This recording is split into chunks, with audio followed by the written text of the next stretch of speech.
संत श्री नामदेव व श्री ज्ञानेश्वर यांची भेट. तीर्थयात्रेत घडलेला चमत्कार. काही काळाने तीर्थाटनाची इच्छा होऊन ज्ञानेश्वर पंढरीस आला. त्या ठिकाणी विठ्ठलाचे दर्शन घेऊन त्याने विठोबापासून नामदेवास आपल्या संगती मागून घेतले. देशाटन करीत असता नामदेवाला पांडुरंगाचा वियोग असह्य होऊन तो विठ्ठलाचे चिंतन करू लागला. नामदेवाची ती वृत्ती पाहून ज्ञानेश्वर बोलला, ज्या परमेश्वराच्या वियोगाने विव्हळ होऊन तू दुःख करीत आहेस, तो प्रभू सतत तुझ्या हृदयात नांदत असता तू असे कष्टी का व्हावेस? तुझे स्वतःचे हृदय हेच तुझ्या आत्मानंदाचे स्थान आहे. हरणाच्या बेंबीत सुगंध असून तो त्याकरिता विनाकारण वनामध्ये हिंडतो, त्याप्रमाणे तुला आत्मस्वरूपाचे ज्ञान नसल्याने तू वियोग दुःखाने श्रमत आहेस.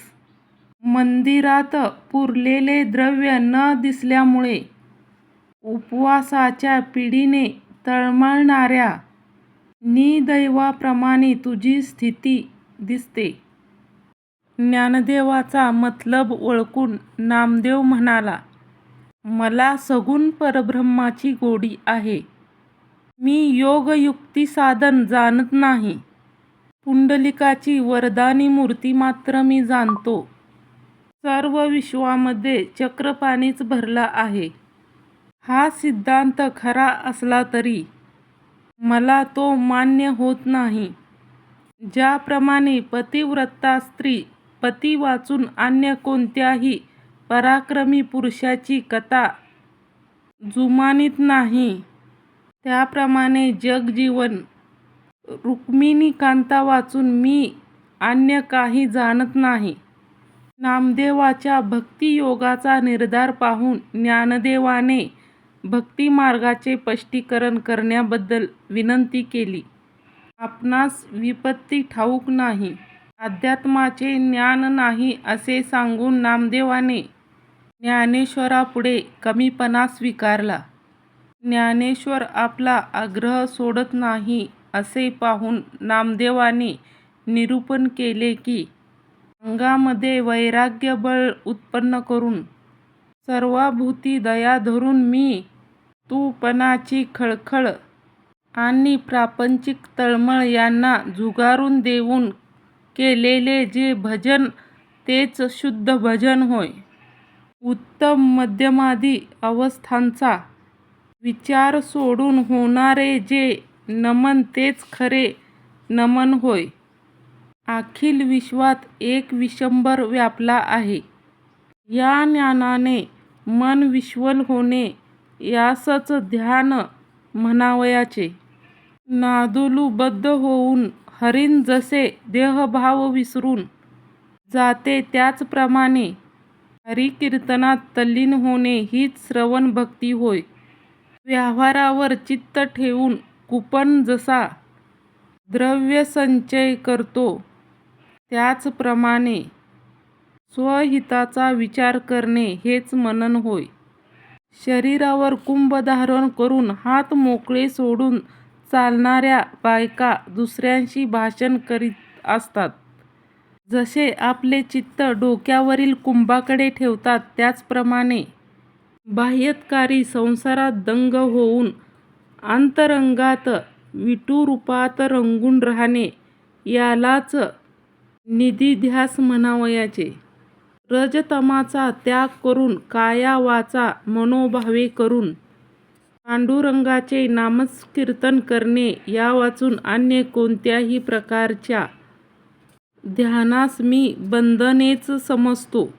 नामदेवाचे व्याख्यान श्रवण करून ज्ञानदेव विस्मित झाला. शास्त्र वक्ते, व्युत्पत्तिज्ञाते, विद्यावंत, बुद्धिवान, बहुश्रुत असे पाठक, कर्मनिष्ठ साधक, एकविध करणारे, कला कौशल्यात प्रवीण असणारे, चपळ जिवेचे व्याख्याते, आत्मज्ञानी योगी, जीवनमुक्त या सर्वापेक्षा ज्ञानदेवाला भक्त मुकुटमणी नामदेव याची योग्यता फार अधिक वाटली. अशा प्रकारे संवाद सौख्याचा अनुभव घेत ते दोघे महात्मे हस्तिनापुरात येऊन दाखल झाले. नामदेवाचे हरिगुण कीर्तन ऐकून शहरातील सर्व लोक त्यांच्याबरोबर नाचू लागले. नामदेवाच्या कीर्तन गजराचे हस्तिनापुरातील नारी नर वेडावलेसे पाहून तेथील अविद्ध राजा क्रोधयमान झाला. टाळ, वीणा, मृदुंग याच्या सुस्वर नादाने आकाश दुमदुमले असताना राजाने एक गाय आणून कीर्तनामध्ये तिचा शिरच्छेद केला आणि तो नामदेवास उद्देशून बोलला, तुझे गाणे पुरे कर. तू जर ही गाय उठवून दाखवलीस तर तुझे भजन सत्य मानू, नाही तर तुलाही या गायीच्या संगतीलाच पाठवू. बोल, तुझे भजन राहू दे. तू ही गाय किती दिवसात उठवशील ते बोल. राजाचे भाषण शांतपणे ऐकून घेऊन नामदेवाने 4 दिवसाची मुदत मागून घेतली. तेवढी मुदत कबूल करून राजा निघून गेला. नामदेवाने लागलीच भजन आरंभले. त्याने हरिनामाचा जयघोष उडवून दिला. त्याने शोकरसाची बहार केली. त्यांचा कंठ सद्गदित झाला. त्यांच्या नेत्रातून टपाटपा अश्रू गळू लागले. एक रात्र पार पडल्यानंतर सर्व श्रोतेजण पळाले. राजाला कोप जाणून दुसऱ्या दिवसापासून बहुतेक लोक भीतीने कीर्तनास येण्याचे बंद राहिले. वृद्धपणा प्राप्त झाला असता देहाला सोडून जाणाऱ्या इंद्रियाप्रमाणे श्रोतेजनाचे वर्तनाशी नामदेवाला काहीच कर्तव्य नव्हते. त्याने त्या धेनूचे मस्तक मांडीवर घेऊन करुणा भाकणे चालिवले होते. त्यांच्या अश्रुतापाने सर्व भूमी ओलीचिंब झाली. नामदेवाच्या मुखातील केविलवाण्या हाका 4 दिवस श्रवण करून पांडुरंगाने नामदेवास दर्शन दिले आणि त्यांच्या दर्शनाने ती गाय उठून उभी राहिली. परमेश्वराने 4 दिवस आपला अंत पाहिला याबद्दल नामदेव देवाला दोष देऊ लागला असता पांडुरंग बोलले, नामदेवा, तुझीच भावना तुला बाधली. तुला 4 दिवसाच्या मुदतीची जरूर वाटली. तू जर तत्क्षणी गाय उठवण्याचे कबूल करतास तर मी त्याच वेळी धावून आलो असतो. मी सर्वस्वी भक्तिधीन आहे.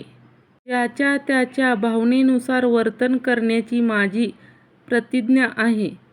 इतके सांगून परमात्मा अदृश्य झाला.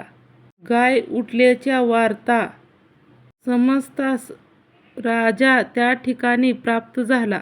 राजाने नामदेवाला साष्टांग नमस्कार घातला. सर्व लोक जय जयकार करून टाळ्या पिटू लागले. चहूकडून नामदेवाला धन्यवाद मिळू लागले. नंतर आरती होऊन नामदेवाचे 4 दिवस चाललेले कीर्तन समाप्त झाले. नंतर हस्तिनापुराहून निघून नामदेव आणि ज्ञानेश्वर तीर्थक्षेत्री हिंडत हिंडत आनंदवनास येऊन पोचले. त्यांनी भागीरथीचे स्नान करावे, विश्वेश्वराचे दर्शन घ्यावे आणि अनेक कविता कराव्या. अशा व्यवसायात त्यांनी त्या ठिकाणी चातुर्मास मुक्काम केला. या 4 महिन्यात कबीरदासाच्या घरी एक विलक्षण प्रकार घडला. रामकृष्ण हरी माऊली. आता आवडल्यास कमेंटमध्ये रामकृष्ण हरी असे लिहा. रामकृष्ण हरी.